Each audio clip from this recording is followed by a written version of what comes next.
Le Conseil constitutionnel déchire les conclusions du dialogue national initié par le chef de l'État Macky Sall à Diamniadio après sa saisine pour avis de consultation. Une énième revers du président Sall dans une période de courte durée. Les trois grandes préoccupations les plus attendues ont été toutes rejetées par la haute juridiction, notamment la fixation de la date de la présidentielle au-delà de la durée du mandat du président de la République est contraire à la Constitution. Autrement dit, le président Macky Sall ne peut pas rester en fonction au-delà de 2 avril. S'agissant des doléances des candidats spoliés, le Conseil précise dans son article 2 que seuls les 19 candidats retenus par décision numéro 4/2024 du 20 février 2024 participeront au scrutin. Les sages considèrent que l'existence d'un consensus issu d'un dialogue postérieur à la décision arrêtant la liste définitive des candidats ne fait pas partir des causes de la modification de cette liste, limitativement énumérée dans les articles 29 alinéa 2 et 34 alinéa 1 de la Constitution. Par rapport à la requête en carence des 19 candidats validés, le Conseil constitutionnel a proposé la date du 31 mars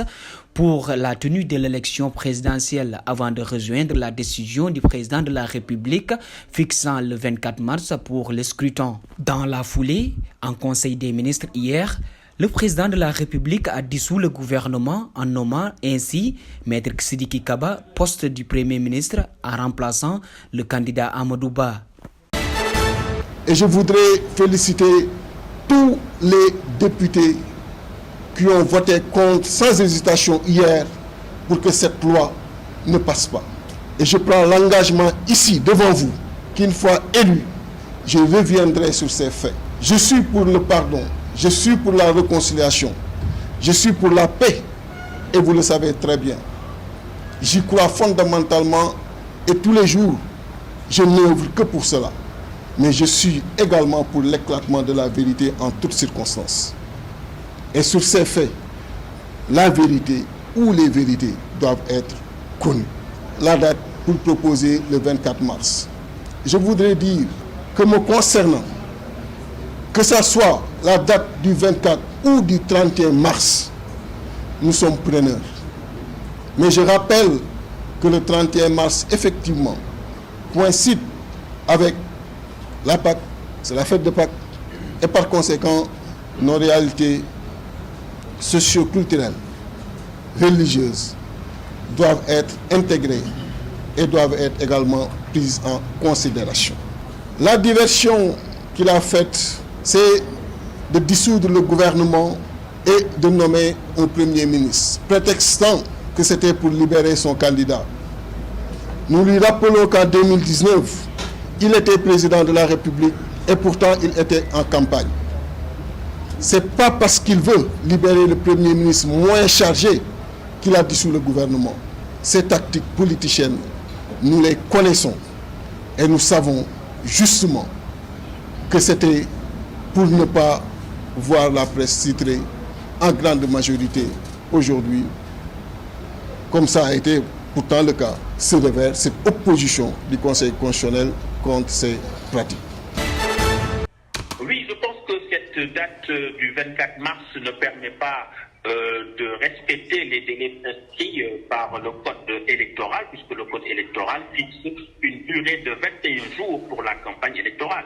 Et si c'est une loi, pour la changer, il faut parallélisme des formes oblige. Il faut donc retourner à l'Assemblée nationale, ce qui risque d'être très long alors que nous sommes tenus par l'urgence et il ne faut pas donner du temps au temps pendant que le temps nous prend à la gorge. Et donc la date qui est retenue par le Conseil constitutionnel, qui est la date du 31 mars, me semble être plus judicieuse compte tenu de l'impératif catégorique et légal de respecter les dispositions du code électoral, notamment concernant les 21 jours de campagne électorale. Le régulateur de notre système démocratique, et je pense donc que cette date du Conseil devrait être retenue et que les actes administratifs qui doivent suivre soient pris de façon très diligente par les autorités compétentes afin que de façon imminente, que la campagne puisse reprendre et que l'élection puisse se passer dans les meilleurs délais. Mais je pense que la date du 31 mars est la date la meilleure. Cette date du 24 mars ne permet pas de respecter les délais inscrits par le code électoral, puisque le code électoral fixe une durée de 21 jours pour la campagne électorale. Et si c'est une loi, pour la changer, il faut parallélisme des formes oblige. Il faut donc retourner à l'Assemblée nationale, ce qui risque d'être très long alors que nous sommes tenus par l'urgence. D'abord, magnifier la position courageuse du Conseil constitutionnel parce que le Conseil a dit le droit. Ça, c'est un. Dire qu'un dialogue politique n'a aucune base légale. Comme son nom l'indique, c'est un cadre politique qui émet des propositions. Il ne peut pas se substituer au Conseil constitutionnel. Et donc, nous magnifions la posture courageuse du Conseil constitutionnel qui a dit le droit et rien que le droit. Maintenant, tout ce qu'on a voulu jusqu'ici, c'est que les élections se tiennent avant le 2 avril. 24 mars, 31 mars, l'essentiel est que les élections se tiennent avant le 2 avril, coïncident avec la fin du mandat du président Macky Sall. Ça, c'est une chose. Et deuxième chose, c'est que si on avait laissé passer cette forfaiture, demain, un autre président qui vient à la fin de son mandat pourrait faire des manœuvres pour rester encore plus longtemps au pouvoir. Demain, le Conseil pourrait prendre des décisions et qu'un président puisse utiliser des députés pour reporter une élection ou changer la liste de candidats déjà validés. Je crois que sur ce plan, au moins,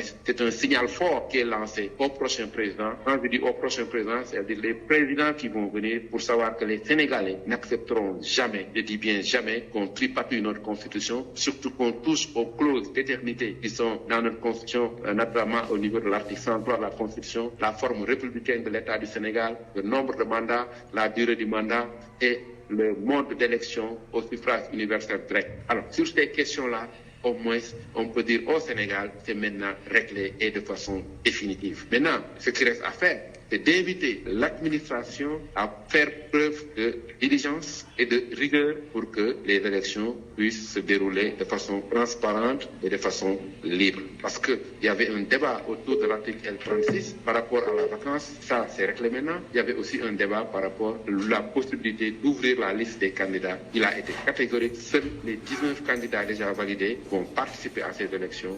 Je crois que déjà, c'est une très bonne chose. Ça veut dire que j'ai dit bien dans les normes. C'est la date.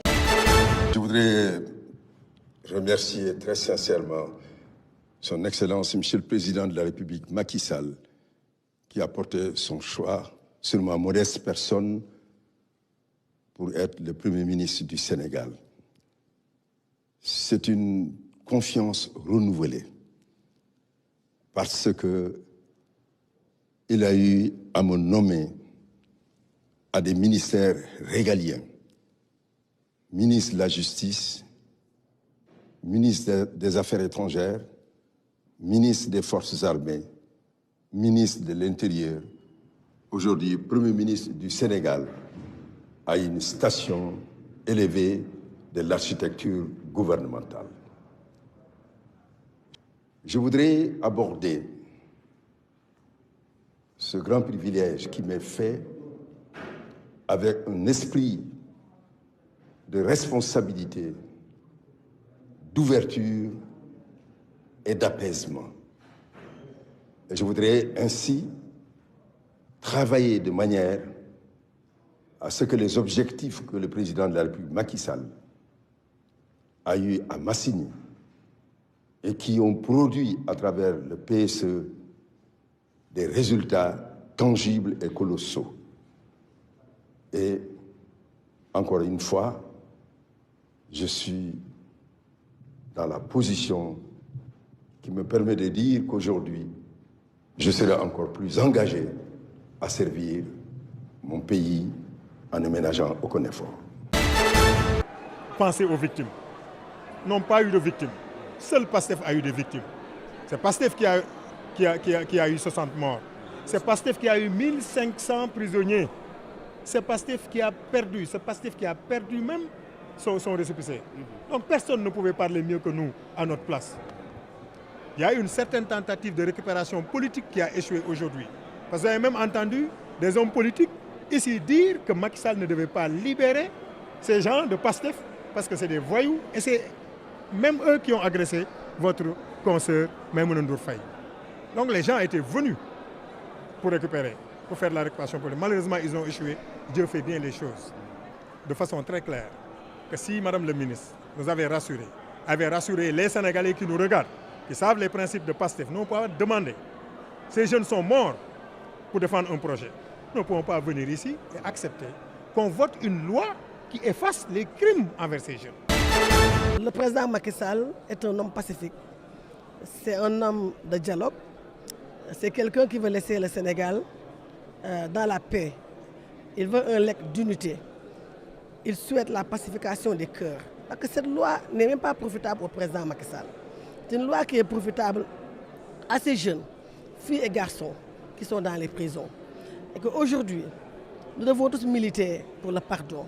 Nous devons tous militer pour la réconciliation nationale. Parce qu'il ne faut pas oublier la loi d'amnistie relative aux rebelles casamassés. Donc rien que pour cela, nous devrions tous voter cette loi-là. Parce qu'aujourd'hui, il nous faut aller vers la pacification des cœurs. Il nous faut cultiver, être des militants du pardon, des militants de la reconstruction nationale. C'est vrai, nous avons le pétrole, c'est vrai, nous avons le gaz, mais nous avons une richesse première qui est la paix. Et cette paix est gage de la stabilité de notre cher pays. Et nous devons y veiller. Il faut